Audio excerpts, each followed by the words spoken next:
She was an educator, administrator, and community leader.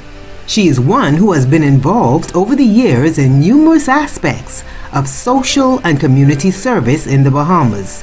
She has been Charter Vice President of the Zonta Club of Nassau and one of the founding members of both the AIDS Foundation and the PACE Foundation. She's the fourth child and only daughter of veteran educators Joseph Hunt Major and Minerva Major. She is a graduate of the First Teachers Training College. Mrs. Thompson-Curling taught in the public school system for 25 years, rising to the rank of vice principal before transferring to administrator. She served in education for several years in planning. She was promoted to permanent secretary in 1980. Despite a demanding career, she found time to participate in other activities. She was the first vice president of the UWI alumni, the first president of Queens College PTA, secretary to the Historical Society. She served for 10 years on the St. Andrews Board. She served on the National Council for Older Persons. She was appointed a Justice of the Peace and Lay Magistrate in 1994 and awarded by Her Majesty the Queen as an Officer of the British Empire in 1998. In today's episode of Bahamian Heritage Series, Mrs. Vylma B. Thompson-Curling. My full name is Vylma Laniva Thompson-Curling. My parents were Majors from Harbour Island, but I married a Thompson in the first instance, and then later on I married Curling. My date of birth is the 21st of January 1934. I was born in Kemps Bay, Andros. My parents were teachers there. I was born on a Sunday, strange enough, and my birthday, my 90th birthday, next month, would be on a Sunday. My parents' names were Joseph Hunt Major, and he married the beautiful Minerva Eileen Francis Major. Okay, so your mother was a Francis. My mother was from Berry Islands. Okay, and where was your father from originally? He was from Harbour Island. Oh, okay. Did you have siblings? I had 3 siblings. What were their names? Kendall Major, who was born in 1929. Vance Major, who was born in 1932.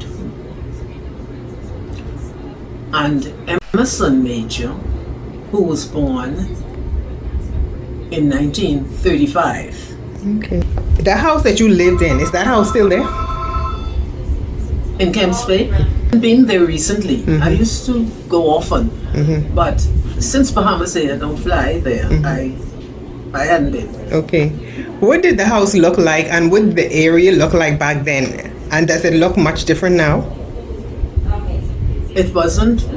The house was situated in a place where it was not very far from the beach, because when the fishermen pass going home with their fish, we used to run out there. And it was situated away from, was about 2 miles away from the Rose on the one hand, Johnson Bay, and about 2.5 miles from Kemps Bay proper. Okay. Did you have a lot of neighbors and people living on the island at that time? Oh yeah, there were a lot of persons living on the island. My father was principal of the school, and there are a number of them living there. Okay. What school was that? That was the Kemps Bay Public School. And that was the school you went to? That was the school I began at 3.5 years old. Oh wow, you started early. Oh, yeah. So you probably finished earlier than most. Well, they felt I needed to go to school. Okay. What kinds of activities did you do back in those days At school or at home, or you said both parents were teachers, right? Yes. So that's how they made a living. I know back in those days, a lot of people farmed. They didn't do that at all. No, Okay. they didn't do any farming. They kept some chickens and goats for their own use. Okay. Yeah, say at Christmas time they would kill a goat or what have you, and now and then get a chicken. Use a chicken for a meal, and that's where we get our eggs as well. What was the common staple foods back then? Like, what did you eat? Was it the same as we eat? Peas and rice and chicken and that kind Peas of and food? rice. Was it typical Bahamian meals? Yeah, peas and rice and chicken, fish. We ate a lot of fish because we were able to get fish in the settlement, or persons like I told you passing by with their fish. What have you? Okay. So you completed school there? Was it an all-age school? It was an all-age school, and my father left there.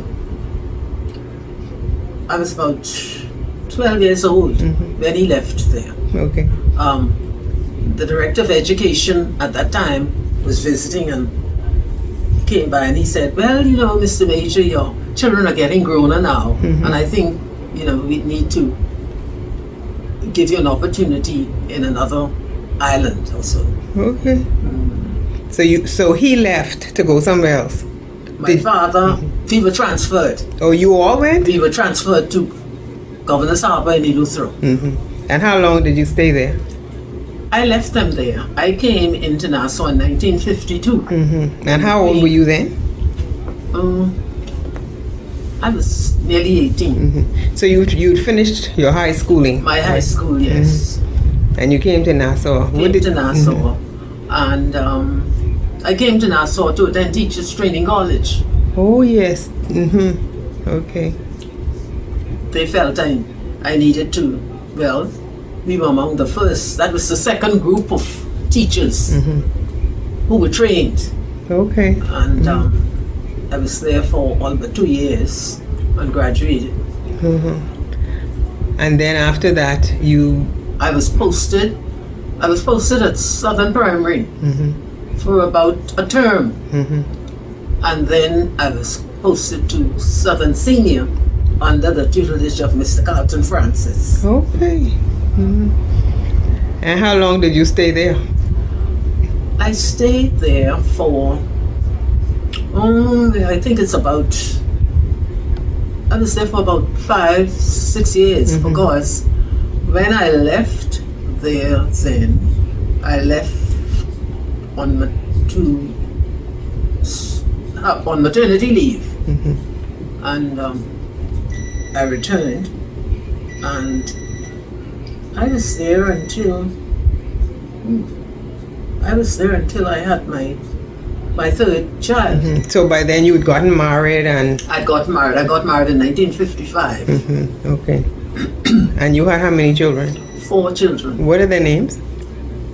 Kendall, that one, he's deceased.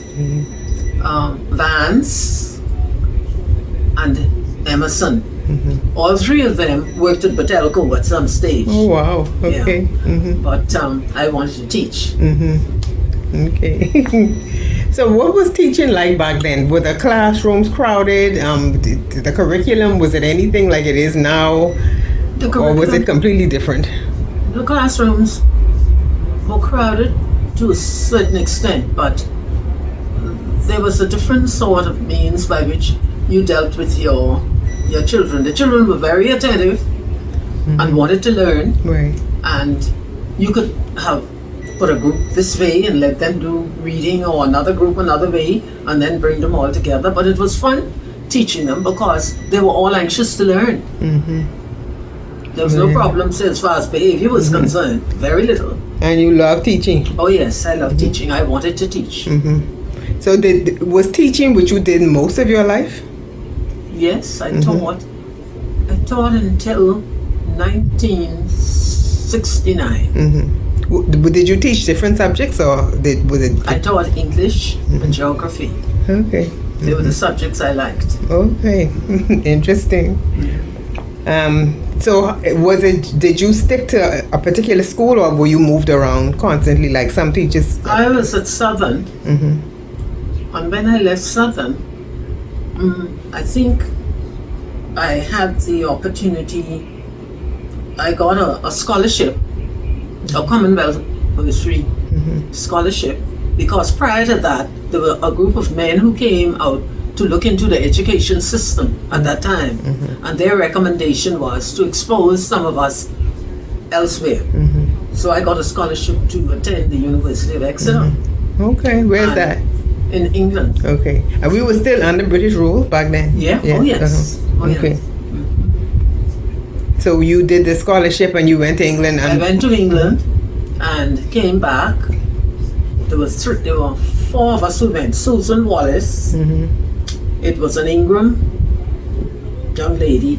It was Loretta Minnis, Moncur Minnis, and there was Leonie McCartney. In fact, all of them are past. Really. We spent the year in England, but Susan and I went to Exeter. The other ladies went to different part of England. Okay. And then when you came back, did you continue teaching, or did you go into? I continued teaching. When I came back, I was posted at Western Senior School in Mr. Hyler. And I stayed there for just about a year. I was appointed a deputy and head of the English department at that time, because I was among the first group of women who were appointed as deputies in the schools, because at that time they were all men, and they never thought of appointing ladies, but there were 4 of us who they appointed as deputies.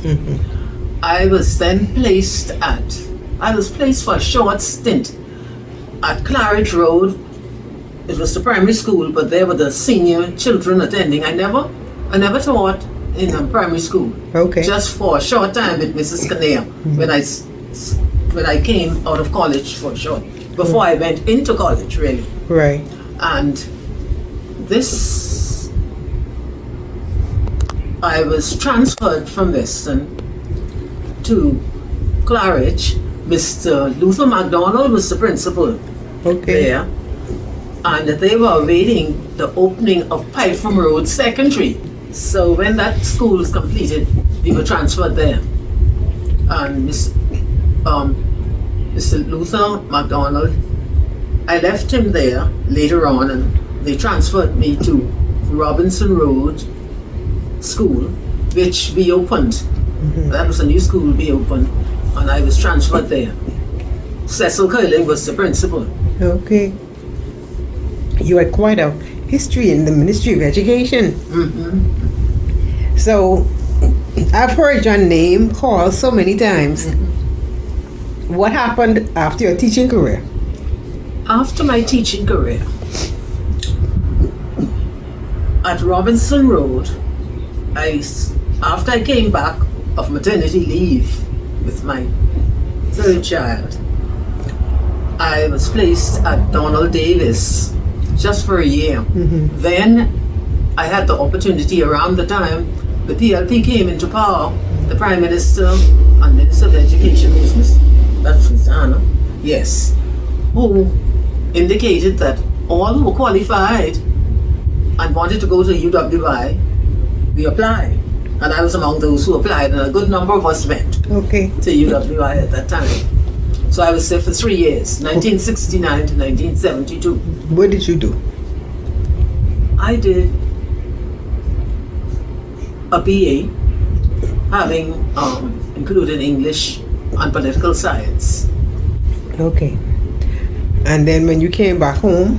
When I came back home, I returned to my post at Donald Davis for a term, and then I was taken into education. Okay, you were put in the administration or in the? In administration. I was the first planning officer at education. And it was there where we introduced the directory of schools, because the schools all around the islands and what have you, you never well, you could say, well, it was a school in Crooked Island or a school in Abaco. But we did a directory, indicated the location and the number of children in the schools. Okay. As well. And the kind of schools, because there were some which were primary, just plain primary, some were junior high and what have you, senior high. Okay, that was a very important undertaking. Yes, it was. I was in the planning division in education for a while, and added to that was culture. And I had the opportunity, the year before I was taken out of there, I had the opportunity to visit Cuba. The minister was Minister Livingston Coakley, and his permanent secretary was Bolton Bethel. Okay. And he had a palsec who was, he was an Oughton, what's his name? Yeah, was an Oughton who was a palsec. And we went to the Carafesta, the first Carafesta, we went to Cuba. So all of us were included, the top echelon of, and it was there I had the opportunity to meet with Fidel Castro. Wow. That's interesting. Did you get a picture? The American televisions took pictures, but oh boy, I didn't get one of those. Okay. I was really sorry about that, because he spent, when he came out, we were there for about a week or so, and he visited the group. And when he came out, I don't know, he came by me and he started talking, and you know, I was really fascinated with him, because he looked you straight in the eye, and he wanted to know my name, and I told him. He said, oh, his sister-in-law name is Vylma. Okay. So he said, how do you spell yours? And I spelled it for him. He said, well, no, hers is spelled Vilma. Okay. That's interesting. Yeah. I suppose you all traveled quite a bit. Yes. Over the years, you were able to go to And different places. while I was there at Education and Planning, I had the opportunity to be attached to ministries in Canada. I had a stint in Africa. It was Kenya, and Zambia was the last stop, but was Tanzania. Okay. There were 3 stops I had. They were all in East Africa. In East Africa. Interesting. It was quite an experience. I had an opportunity to go over to visit Angola. I went through Kenya, that was to stop, and there I was attached to schools for a period of nearly 3 months. Did you see a huge change in the system of education after we got majority rule? Or was it pretty much going along the same Yes, way? it was a chance. You know, the great desire was to improve it in whatever way we could have, and give the children or young children a chance, you know, to upgrade themselves and to be exposed. And I was pleased to have that opportunity to visit places like Africa and Canada and see what their system was like, and what we could have taken from their system to adapt to our system. Sometimes that's the best kind of education. Yes. To just learn from what others are doing. Others are doing. Interesting. Okay. Even when I was in Exeter at the university there, I had an opportunity. I was posted at Land's End, the most northernmost part of England. And there I was at the school for a month. I taught and saw what the education system was like. I can say all in all, I really had a lot of exposure as far as the education system was concerned. And to do with teaching and this, to seek to improve it as much as possible. Well, I think you certainly did your part, because your name is in history now. Yes, it is. Which church did you attend? I attend the East Street Gospel Chapel. Okay. And then Believers Gospel Chapel, this church up here, by the clinic. While I was in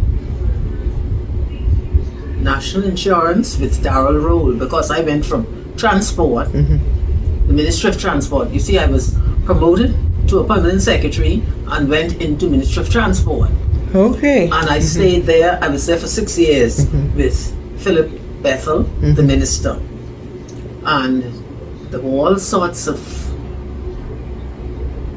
improvements and activities which we had there from the point of view of, in fact, his ministry constituted Port Authority, Road Traffic, Met, and CAD. Wow, that's a lot. And then came along the maritime. Did I include most post office? Yes. The maritime industry, and that was where the registration of ships improved or came along. Okay.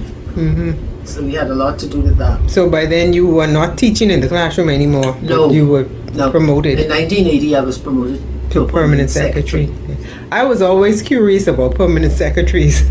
I always see them as people who really, really did so much and impressed people to the point where they felt as if now this person could be in this position to do what needs to be done because they really do the work.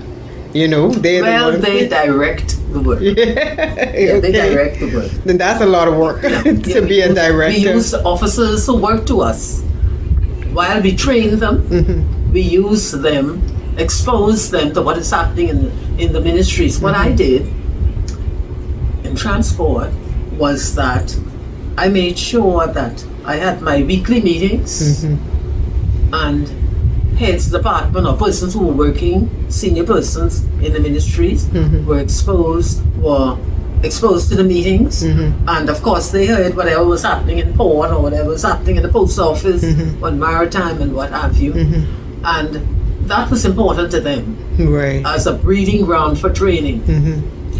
And you have your deputy permanent secretary now, you have an under a deputy, and you have directors of the areas as well. Because there were people like Mr. Flowers in Port and Mr. Penniman in Road Traffic and Mr. Ingram in CAD and that sort. Senior persons. And I worked there for 6 years, and I was pleased because the maritime industry came on strong.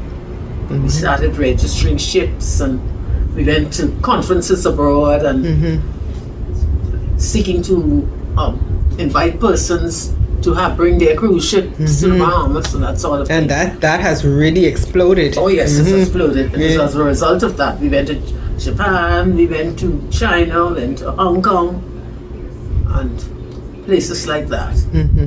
And we were very pleased to see the improvement in what's been happening. The work paid off for sure. It did. So how long were you a permanent secretary once you became appointed? I was a permanent secretary from 1980 to 1994 when I retired. Okay. So did you move to many ministries, or were you pretty... I went to transport. I was promoted to transport. And then when Minister Darrell Roll went to Housing and National Insurance, because I work with him also in education, he asked for me to come with him to Housing and National Insurance. So I was then in National Insurance, Housing and National Insurance. And I stayed there. It was later on that went into social services, so that was added to his ministry. Okay.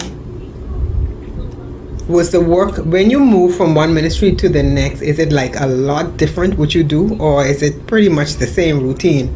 Pretty much the same. Only there would have been different, headlines or different I guess the focus, areas that the focus would be different, because you were in a different... Right. But my key thing in my ministries was, first of all, to identify persons, to train them along the line, so that, they too would become permanent secretaries or become a part of the system where they could have helped to a great extent. Did you go through a lot of training prior to? Or I you had, did. or was there more on the job training as a permanent secretary? As a permanent secretary, I guess it was the sort of training in education, and there were always training courses because they had a training course at Department of Public Personnel where they did training for you.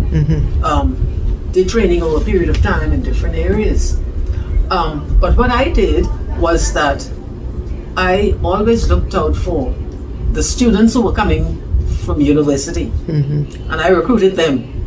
I would say, well, I would like to have that student, the next one, or the next one. And my thing was, I know one year I got 6 of them. And, of those 6, all of them were made permanent secretaries at some stage. Some aren't permanent secretaries now. Wow. Yeah. That's interesting. I recruited them and gave them the opportunity to be exposed in our weekly meetings. Right. They were all there and they came to know whatever was happening in one ministry or the next. Okay. So once you retired, what happened? It looks like you have stayed active, doing a lot of things. Yeah, well, when I retired, I was asked to work on the Blue Ribbon Commission with Dr. Perry Gomez, my cousin. I worked with that for a while, and then I was also asked to be a lay magistrate. Okay. So I served as a lay magistrate for 6 years. When my mother died, because she lived here with me, I was a lay magistrate then on my way to the court. And I had to return and come back and deal with her. I understand you also wrote a book. Can you tell me a little bit about it? Well, this book, I felt it was important in a Bahamas, in an independent Bahamas, was important for us to know who was some of the persons who contributed to a very great extent Yes. to help make the Bahamas what it was.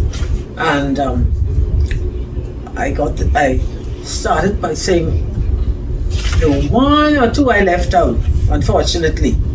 But I tried very hard. Sometimes it's so hard to remember everybody. Yes. Right? I interviewed a number of persons and they gave me different. They were pleased to do this. And of course, the foreword was written by Mr. Hanna, His Excellency, the governor. He was the deputy. He did the foreword for me. That's excellent. And it outlines information from the 1942 Vylma riot to as far as 2007. How can I get a copy of that book? Is it available in the bookstores? It used to be, you know, Or online? before you leave. Okay. Yeah, 2007. And that was around the time that Mr. Ingram was made Prime Minister for a 3rd consecutive time. Okay. It is so difficult for me to believe your age. What do you do? What is the secret? Please tell me. I hear that every day. I went to church today. What that is? Good genes or what? maybe good genes, but the point was, I walked every morning for about 30 years. Oh, wow. Every morning, other than Saturday and Sunday, because when it was Sunday, that's my church time, and nothing was going to get in the way of that. We used to walk over Paradise Island, come back, and that sort of thing. Sometimes leaving out 3 o'clock in the morning. You can't do that now. Not at all. But I did that for a period of time. And then too, I've been very careful as to what I eat. I don't bother with red meat at all. And now, since, say, for the last 10 years, I've even been more careful. Certain things I do them very... That exercise thing is really more important than people think. Yeah, because the doctor said to me, I'm suffering from rheumatoid arthritis, And I've had that now for about 15 years or so, or more. And the doctor had said to me, you know, if you didn't walk as much as you did, you'd have been crippled now. Wow. It makes a huge difference. People have to keep moving. You have to keep moving, because if you don't, especially after you pass a certain age. Yes. Yes. Did you have long life in your family? How old was your mother? My grandmother, with the Pace Foundation. I've been a member of that. And the Pace Foundation and the AIDS Foundation, the Zonda Club, started those. And the Zonda Club, I was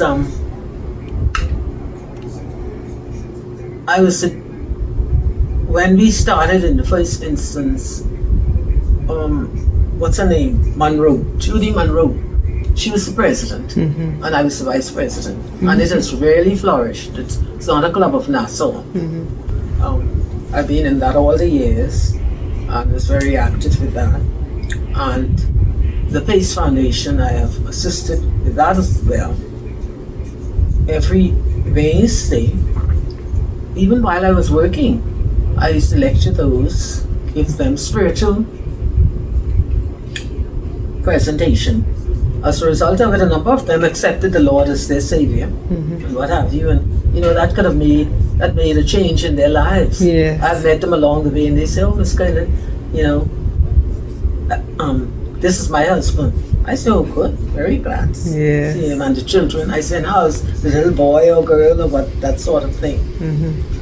They had me there sometime earlier this year. They wanted me to speak to them.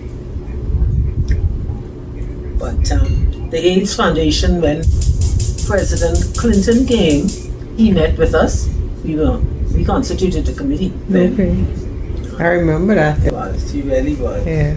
So obviously you were involved with a lot of things outside of your normal work routine. Oh yes, I was. Yeah. So what is your advice to younger people coming up now? Maybe people who want to go into education or other things. I would advise them, for those who want to go into education, study as hard as you could. Try and get into a high school where you can, improve yourself and interact with others. You get opinions, that sort of thing from them, and seek to help others, to learn from senior persons, and to more than all be the sort of persons who pay attention to what the older persons teach you. You see, I think this is what is lacking with a lot of young people. Well, I'm hoping, I would hope that the boys could benefit even more so than the girls, but all of them need that. But I think with the boys, there's a lot to do with the absence of fathers. They just can't deal with that. They need that father figure. And the girls, of course, too. True. Because if I say to you, people say to me, well, you're a strong character. I said, I got my strength of character from my father. I would not have wanted to upset him in any way. Right. I know nothing about him. But of course, I never went into a nightclub. And even the movies, we didn't go. It was church, or it was some young people's something, or what have you. And he didn't have to tell us that twice. Okay.